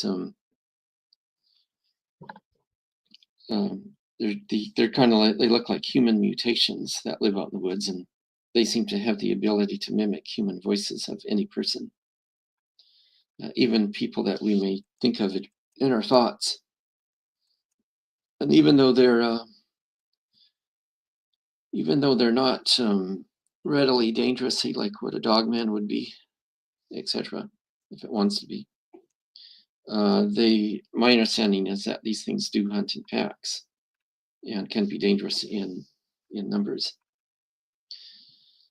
And so in this one remote viewing I did, I saw these minions were, these pill crawlers were under the mental control or psionic control of the giant mantid that lived in this cave. And then, so he or she, this mantid, would basically send out these pill crawlers, minions, to go out and get food for him, and then bring the food bag. And so I guess these pill crawlers would imitate all sorts of voices and sounds, and they can mimic words like they would say, "Help me," or "Come to me," or whatever it is. And apparently Dave Scott just recently came across something like this too, a few weeks ago. One of these so-called pill crawlers. But in the and so anyway, in the vision, the pill crawlers eventually returns back to the mantis. Well, come to find out, there was a woman I kind of know, and I watched her program. I watched her show, and she said that her team actually not only came across these pill crawlers, which a lot of people mistaken them as skinwalkers. She said that not only did this thing come out of a cave, but further on in the cave, they could hear a sound of like a clicking sound of an insect. Sort of like an invisible insect, which would sort of like confirms what I was seeing, like a giant invisible cloaked mantid. So there was that. But to my surprise, I'm surprised that not more and more people are talking about that, about how these people just suddenly undress everything and go off running into the woods, never to be found again. So that's my theory anyway, that they're actually taken or snatched up by giant mantids. Unless there's other things snatching them up too, I don't know yet. Aside from possible pill crawlers, right? So that was one of the last things I was going to mention. The other last thing I was going to mention was I was just going to explain the colors of that flag there I have for my profile. And that's actually based on some visual imagery I got of one of the Star Island ships, known as High Brazil. They actually call it Mystic Avalon, but I guess we still call it High Brazil. And that there's 3 Star Island ships. There's that one, and there's one called Shambhala, and there's a third one called Antilles. And then I guess when the time is right, sometime before the year 2030, if they decide to go ahead with it, they may invite a certain number of us to live on these Star Island ships, which supposedly can emerge or come out of the oceans. Since the benefactors actually have these cities under the oceans, hidden under the oceans, hidden cities there too, also known as the ocean dwellers. So that's was kind of my understanding of that too. Just quickly, and the last thing I was going to say is that there's this there's also a place in northern China known as Shambhala. Shambhala, where there's a descendant group of ETs that live there too, and that group is called the Azarian people. And there's another one in Peru, another group in Peru, and they're called the Apunians, and then the third group supposedly in the mountains of Oaxaca, Mexico, and those ones are called Unarians, if I got that right. And that basically ends the show. Well, for now, anyway. Yeah. Until the next one. What's that? Until the next show. There'll be another one soon. Yeah. Mm-hmm. So I hope going on for 5 hours like that isn't too long, right? Oh no, Sandy's used to 12-hour shows. You actually can go on for 12 hours. I think that's a record, right, Sandy? Didn't you do like 12 hours and like 27 minutes or something one time? Did we lose Sandy? Yeah, maybe she fell asleep. Yeah, no, she maybe got kicked out or something. But one time she went on. I'm here. Okay. I was just muted. I'm talking, and I didn't realize I was muted. So gotcha. So as of before and today, like 2 days ago and today, I'm putting all of that out there, just to get people's opinions on it and give people insight, and because we're going to be going into some pretty trying, changing times in the very near future, in the next 5 years, in the next 5 to 10 years. Yeah. Funny you should say that. There is a new question. Yeah. And the question is from Mormone. James, what are you looking forward to in the near future? What am I looking forward to in the near future? Yes. More open contact with the benefactors. I'm hoping to find these Azarians in Shambhala in northern China. And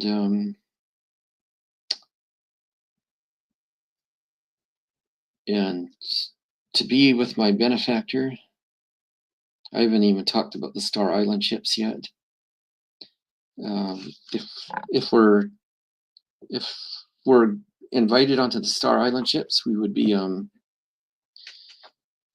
My understanding is that it's not going to be about a group of people meeting at a certain place. It's not going to be like that. It'd be like people would be contacted in their homes, and people within groups would be contacted within their homes, but they would also be contacted in groups. Everything would be explained to them in person in these groups. Some of the groups are for some of the groups, I think this is already happening, and then eventually, I guess when the time is right, we all go to the Star Island ships, primarily High Brazil,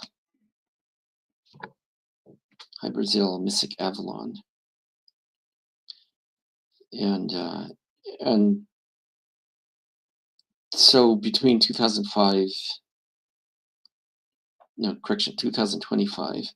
and 2075, that's a 70-year time period. It was estimated that it may have started this year at the very soonest, and that would have been a period of 50 years. Yeah, from 2025 to 2075. That we could have actually lived in one of the Star Island ships. And it's more or less just like living on a tropical island. I got pictures and stuff depicting what it actually looks like. Which I need to say something really quick. Show you later. What's that? I need to say something really quick. There's nothing sus about the wrenches in the chat. What I did was, and I'm glad I did, because some serious stuff has happened on this channel so far. What But, happened with the wrenches? Nothing. I'm explaining that I had what was called the 1500 Club. The first 1500 people on my channel got a wrench.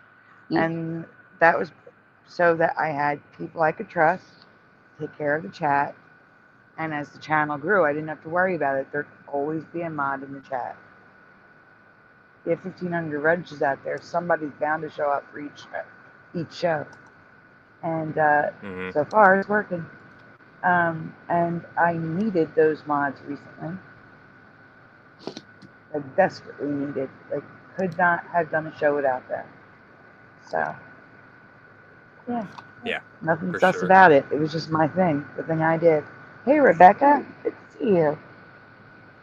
Oh, Becca. What's up? Yeah.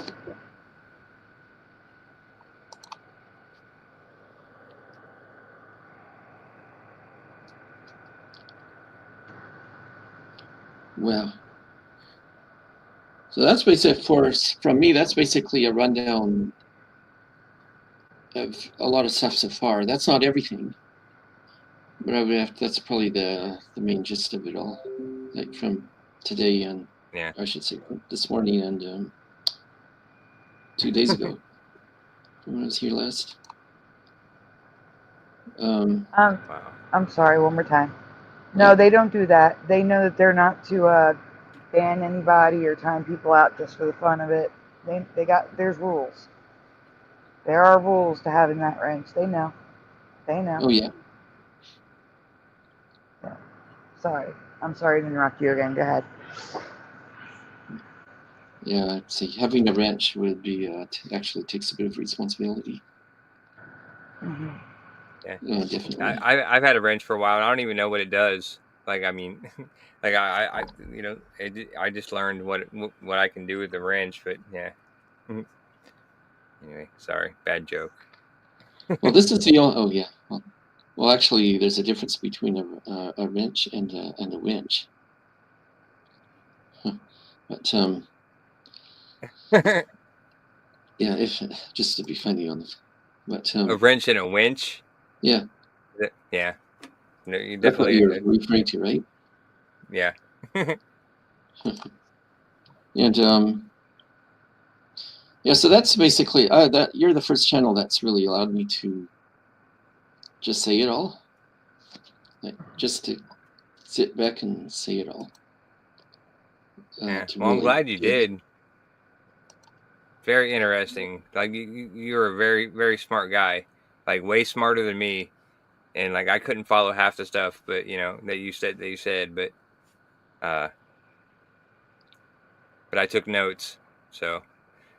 Yeah, so everything I shared with you tonight would be part 2. Right.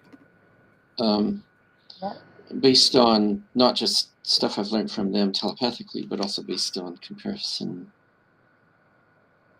of notes and research and things like that. And like one of my main things was, if I'm going to be going out into the woods and there's people going missing, then I got to know everything about that, whether I learn it through a remote view or whether I learn from hearing about people's accounts of what actually goes on out there. There is also there are also portals that people can actually go to and actually go through. Like for example, I just recently learned there's a portal not far from where I live, where people are not only going to it and going into it, but they're also supposedly logging trees from this other, they're logging trees, I think, from this other place, this other dimension. So they're actually bringing trees out and logging them, but not really telling anybody that that's what they're actually doing. Yeah. But there's one particular guy I managed to find in. And he was saying that he used to go in there every year and go camping in this other dimension. in this other place and for a weekend and then come back again. But he's not going to do it anymore because he saw things in there that kind of creeped him out. Huh. Yeah, exactly. Yeah, good times. FAP is just joking. And some dude, okay, see you later. Oh. He I'm thinks not sure people, about some dude. yeah, some people suspected that was Jackie. Yeah, well, that was my thought, like, an hour ago. Wasn't sure, but yeah, curious. I did I think think that it's if we myself. wrap it up at 5:30, there's stuff you wanted to mention. Me? Yeah. What was that? If we wrap it up at 5:30. Oh, it's 8:30. That's why I was confused for a second. Oh, yeah. Oh, yeah, it'd be 5:30 my time, be 8:30 your time. Yeah. Yeah, I was just, can you read last question? It's actually a thank you, Ormane. Hold on. Oh, you have a question. Let me go back. Let me go. I got to switch screens to see the questions. Give me 1 second. Okay. Ormane says, I don't agree with many things, but some I can confirm. It was challenging and entertaining for me to listen to your history beliefs, but I enjoyed the conversation, Ormane said. Right on. And who was that from? Ormane. Oh, yeah, no problem. And just to let everyone know, people don't have to believe everything I say, right? Because it's up to everybody to find their own truth. And so, like I say, I can't expect somebody to believe in UFOs if they've never seen one, right? Yeah. And I have to do a thank you to Jared. Really quickly. Chat. Oh, nice. I haven't We been. always I like to actually thank haven't you. been reading the chat at all because I have to maintain a focus. But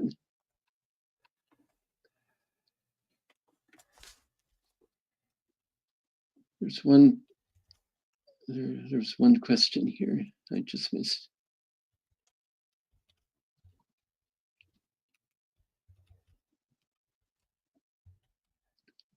She says, "Can you read my last question? It's actually a thank you." Or was that the one that you just read to me? From who? Or Monet. Every time I switch over to the YouTube page on the web, I come back and the microphone just disconnects. I'm sorry. Yeah, I have to say thank you to Jared, I was saying.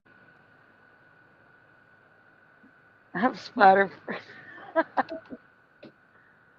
Splatter was funny. I just saw, I don't see it. I swear I don't look at the private chat like 90 when I should. I don't. I really don't. I gotta start doing that. But guys. Yeah, I'm bad at looking at the private chat. Yeah, it's there, but you just don't notice it.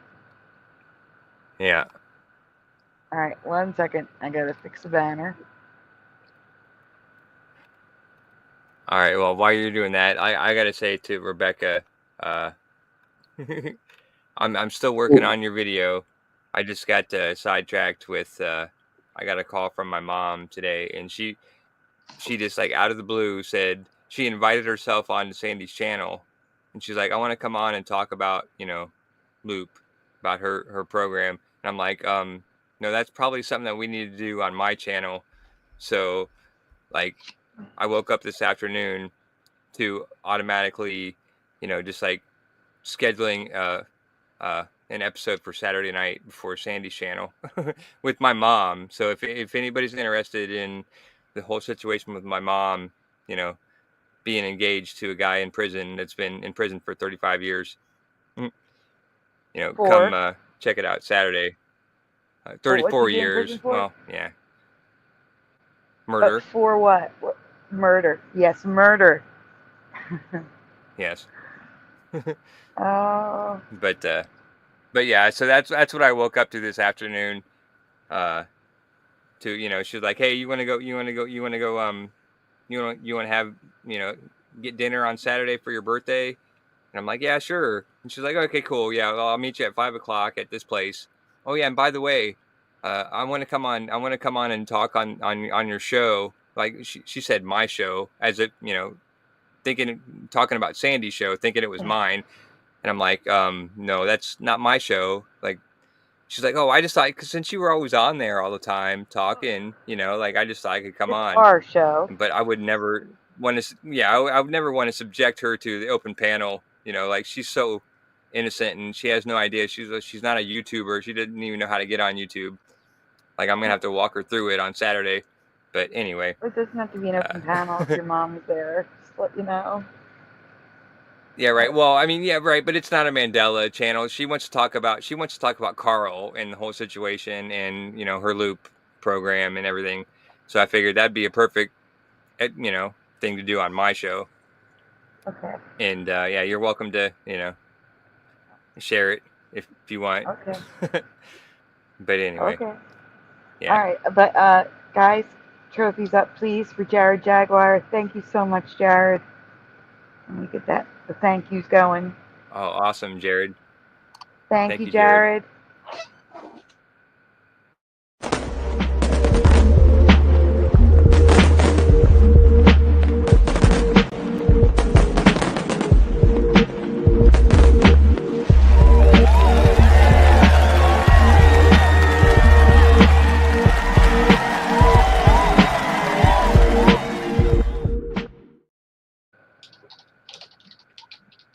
Thank you, Jared. So we're closing up, are we? We are. I have to do shout outs, but I'm getting the trophies up first. Trophies up for Jared, guys. Here come the trophies.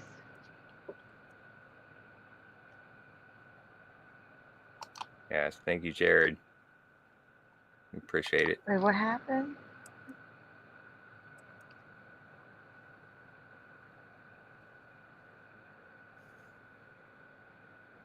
Yep, just a few more hours till Josh's birthday. Oh, I'm so sorry, Kasoon.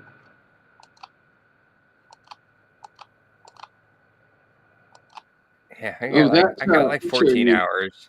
Yeah. I can't click on Jared. What is happening? Jared says, thank you for you and your guests and your show. Rebecca says, thank you. Splatter's giving trophies. Oh my gosh. Wow. Was that thunder? Or is that the construction crew dropping a ton of metal? I don't know what that was. The whole house is shook. John Yeah, nodded. that didn't sound like thunder. I woke up to say swing out. Good night, Tobin. Tobin, send me the other video for tonight. Nice. Well. Well, thanks for being here, James. I was totally fascinated by everything you said. Like even on the last show that you were there, like I was having a hard time following because I'm not as smart as you, or as I have no idea about half the stuff, but a lot of it sounded familiar. So yeah, I appreciate you coming on and talking. Yeah, it was awesome. Well, the more I share, the more we can find out the truth. Yeah, and that's what we're looking for here. Yeah, That's exactly. what I'm looking for, at least. Yeah. So I appreciate and then it. we just connect. Yeah, then we just connect the dots. Yeah. Yeah. Right. Yeah, sure. And, Wow. Connecting the So- dots is the fun part. Yeah. Oh, that's funny. I also want to ask that picture you made, that Sandy made. If Sandy can send me a picture, Which one? but without the words on it, if you have one. The one with me and the with standing in front of the flag and the reptilian and all that. Oh, I'll send it to Josh. Give me a moment.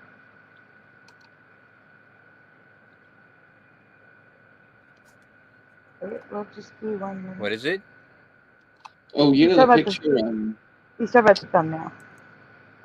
Yeah, the picture that used Oh. for the intro, with me it's standing in front of the flag in the night, with the UFO and the moon and the.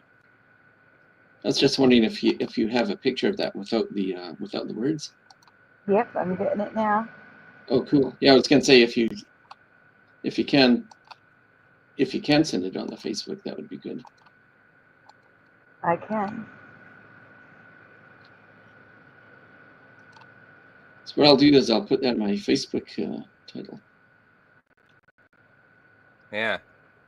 Yeah, that's cool. On my main Facebook page, because I think because it's so cool looking. It's one of the best pieces of art I've ever seen. Yeah, Sandy's good at that. She's definitely good at that No. shit. That was AI, but the picture's AI. You know what I'm saying? Like, Well, whatever. You're good at figuring out how to get AI to do whatever. You're still good at it. It's still Well, you meaning that doing it. to have me in the picture with the flag with the UFO and the. that's about all I did, though. That's Yeah. what I'm saying. And I should get another one with Monica, my benefactor. But we can do that another time. Mm-hmm. There you go. Oh, cool. That's cool. So what do you want me to do with it? I guess present it.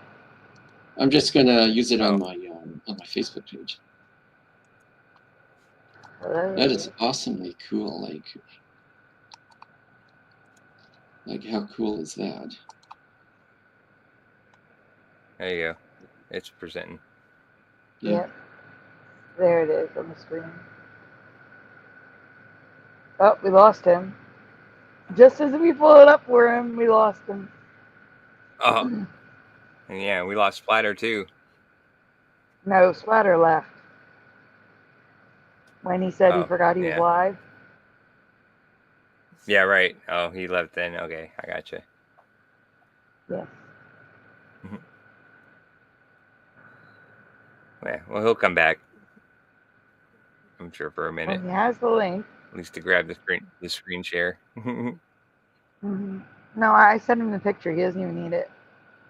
I think that's what it is. Oh, He went to okay, get cool. the picture and kicked himself out. Yeah, I gotcha. It's not goodbye, Kasoon. It's good night until tonight.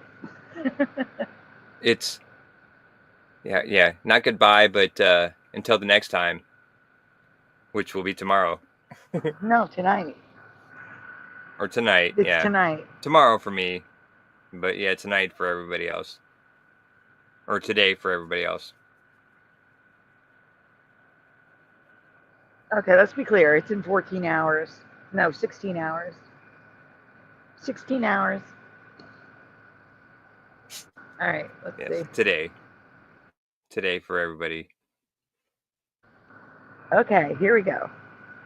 Tonight we had That I Saw, Kenraz, Sean Dent, Huberts, Astrofugitive, Preliminal, Wendy B, Timothman, JTruthSeeker, Dr. Bob's Nightmare, Everjosh, aka Real or Not For Real, Paramarv, Carrie Doyle, In the Studio, Flat 6, Tarnation, Adam for Christ, Golden Side, I Want Tea, Tobin Schwing, OK Dirty Seas or Wolfie, Tracy McDaniel, Mustard Seed of Faith, Mandela Man, Kasoon Lee, Splatter's Back,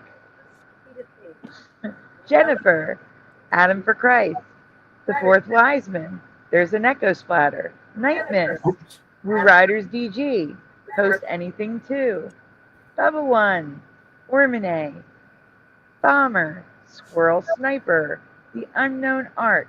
That's not right. The Unknown Archive. It auto-corrected. James is back. The Unknown Archive, Heart of the Earth, Jared Jaguar, Chow Fun, Go-Kart Bob, Some Dude, Hellcat76, Sadly Karen, Anorexic Dyslexic, Chris R, FAP, John Nada, Joe King Explores the Realm, Logi33, Rebecca345, Choosy Heretics Choose Carnation Revolution Now. Did I miss anyone? Freeman's Cryptoverse, hello. We all came back. Yeah, Yeah. Freeman's Cryptoverse. Can't stay away. No. I think that's everyone, unless. Yep, that's it. Well, everyone, thank you so much for being here, for listening, for asking questions and participating, for being respectful, even if it went against your beliefs.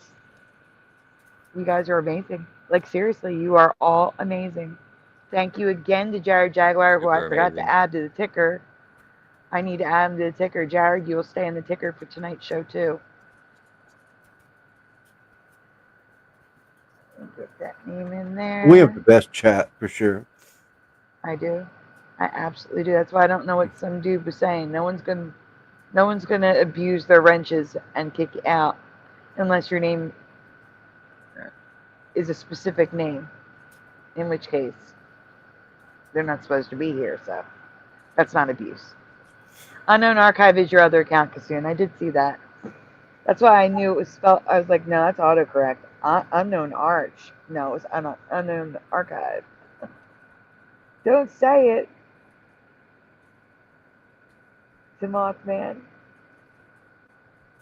Did I not say your name? Is that what you're saying? Check my list. I think I did. I think I said Timok man. I did say Timok man right above JTruthSeeker. All right, and thank you again to our guest, James, JTruthSeeker, for being here all this time. You talked for hours. We appreciate that. Sharing part 2. Hopefully you'll come on and do part 3. Oh, for sure. I can do that if you want. Okay, great. I wasn't feeling too relaxed at first, but then after. Yeah, it's a little bit nerve-wracking when it's just you. Yeah. I get it. And then once I feel relaxed, it's a lot better. Yeah. Yeah, it's all good. You should feel relaxed here. You're welcome here. Your family, so it's all good. Don't hate your face, Kassoon. But the comments are already down. Yeah, for sure. Oh yeah, we're here to help you feel comfortable. That sounds good. But guys, we are. I'm just reminding everyone, we are raising money to keep the show going. All the apps are expiring, and without meds, I can't do a show. So meds are a 911 issue. So if you can help, please do. If you can't, we understand. But if you can and are willing, links are in the description. We will see you tonight, everyone, for our 2,500 subscriber special. Again, 2 links per person. If it's music, label it. Say music first before you give me the link. And it cannot be copyrighted. So you upload it to YouTube first, see if it gets a copyright. If it does, pick something else. It has to be your stuff.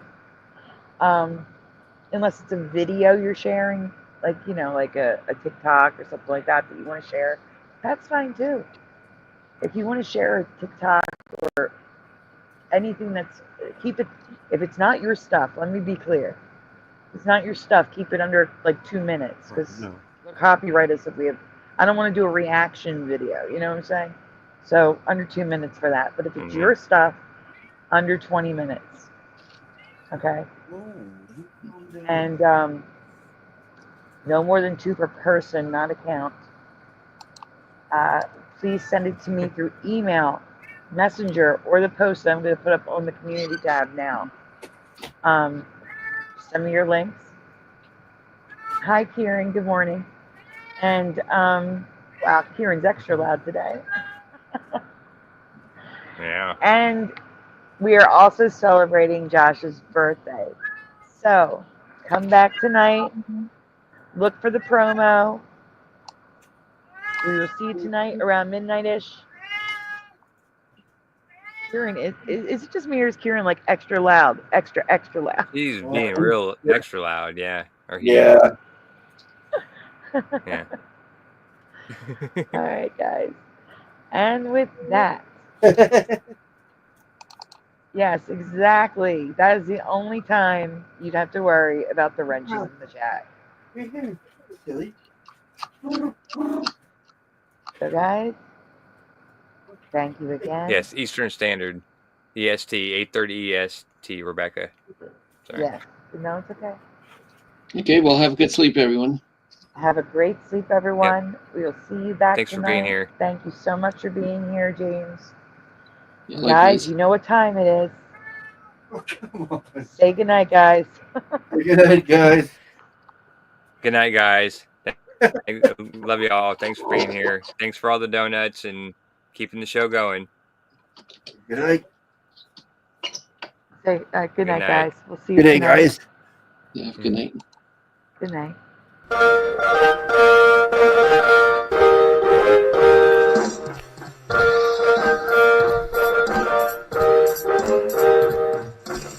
Smash the two, smash the two, smash the two, smash the two. Turn the strap up, turn the strap up, turn the strap up, turn the strap up, turn the strap up, turn the strap up, please turn it off. Why must we watch Friends? Why must we watch Friends? Why must we watch Friends? Why must we watch Friends? I've seen this show about 1,000,000 times.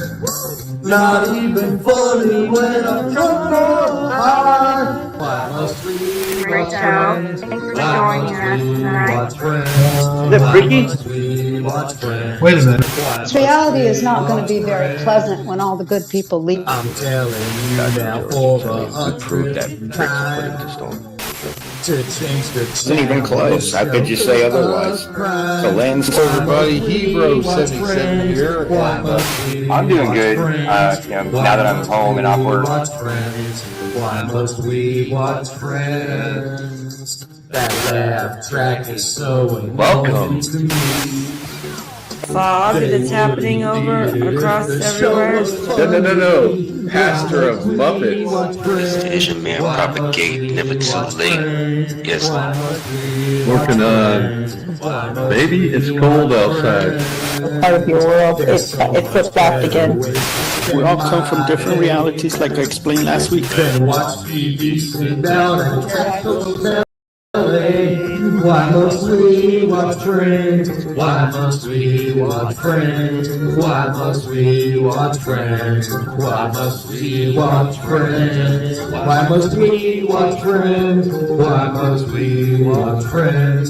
Why must we watch Friends? Why must we watch Friends? Why must we watch Friends? Why must we watch Friends? Why must we watch Friends? Why must we watch Friends?